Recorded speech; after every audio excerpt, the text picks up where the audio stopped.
আপনি কি জানেন বিশ্বের সবচেয়ে বড় তেলের ভান্ডার কিন্তু সৌদি আরবে নয়, বরং ভেনিজুয়েলায়।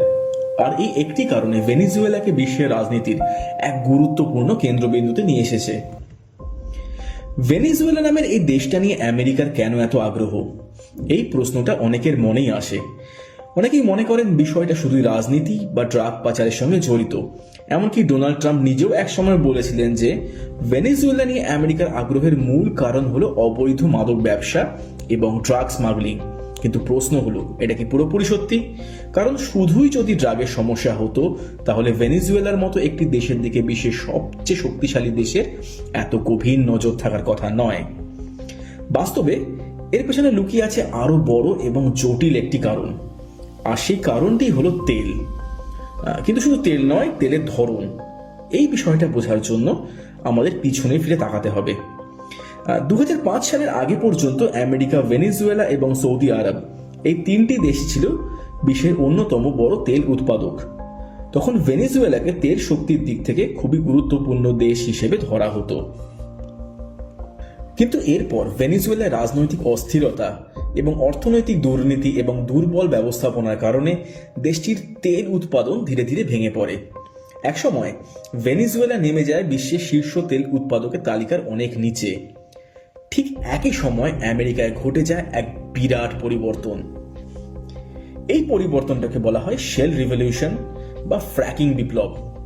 আধুনিক প্রযুক্তি ব্যবহার করে মাটির গভীর থেকে তেল ও গ্যাস উত্তোলন শুরু করে আমেরিকা, যার ফলে আমেরিকা তেল উৎপাদন হঠাৎ কয়েক গুণ বেড়ে যায়। আজ আমেরিকা সৌদি আরবকেও ছাড়িয়ে গেছে, বিশ্বের অন্যতম বৃহৎ তেল উৎপাদক দেশে পরিণত হয়েছে।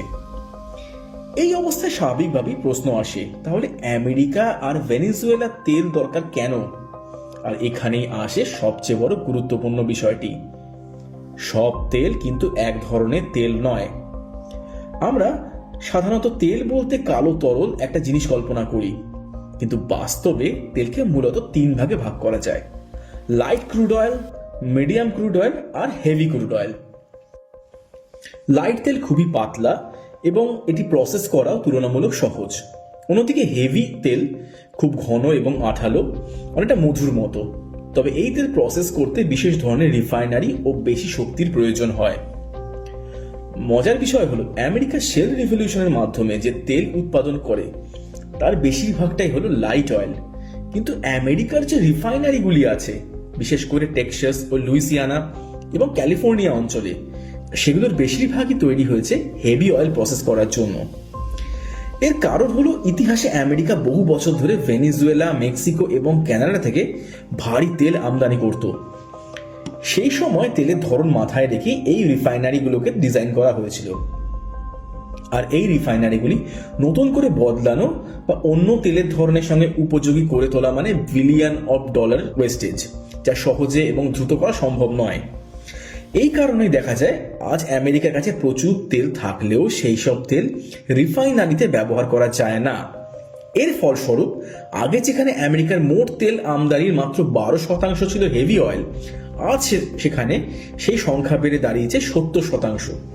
অর্থাৎ আমেরিকা এখন বিপুল পরিমাণ ভারী তেল বিদেশ থেকে আমদানি করতে বাধ্য। এই হেভি তেল বড় আকারে পাওয়া যায় মাত্র কয়েকটি দেশে। এর মধ্যে সবচেয়ে বড় উল্লেখযোগ্য হলো কানাডা, ভেনিজুয়েলা এবং রাশিয়া। বর্তমানে আমেরিকার সবচেয়ে বড় তেল সরবরাহকারী দেশ হলো কানাডা। সেখানে তাদের মোট তেল আমদানির প্রায় 60%-এরও বেশি আসে। অন্যদিকে ভেনিজুয়েলা থেকে আমদানি প্রায় শূন্যের কাছে নেমে গেছে। আর এখানেই আসল রহস্য লুকিয়ে আছে।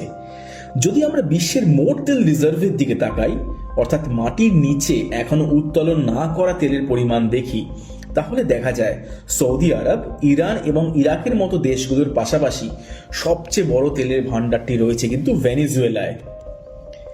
আর সেই তেল মূলত হেভি ও ঘন ধরনের, যা আমেরিকার রিফাইনারির জন্য একদম পারফেক্ট। অর্থাৎ ভবিষ্যতে যদি ভেনিজুয়েলার রাজনৈতিক ও অর্থনৈতিক পরিস্থিতি বদলে যায়, তাহলে এই দেশটি আবার বিশ্বের শক্তির খেলায় অত্যন্ত গুরুত্বপূর্ণ ভূমিকা নিতে পারবে। এই কারণেই অনেক বিশ্লেষক মনে করেন ভেনিজুয়েলা নিয়ে আমেরিকার আগ্রহ শুধু ড্রাগ পাচার বা মানবাধিকার ইস্যু নয়, বরং এটি ভবিষ্যতে জ্বালানি, নিরাপত্তা, শিল্প কাঠামো এবং বৈশ্বিক জিওপলিটিক্সের সঙ্গে গভীরভাবে জড়িত। সব তেল একরকম নয়, আর এই ছোট পার্থক্যটাই অনেক সময় বদলে দেয় আন্তর্জাতিক সম্পর্ক, কূটনীতি এবং বিশ্ব রাজনীতির পুরো চিত্র।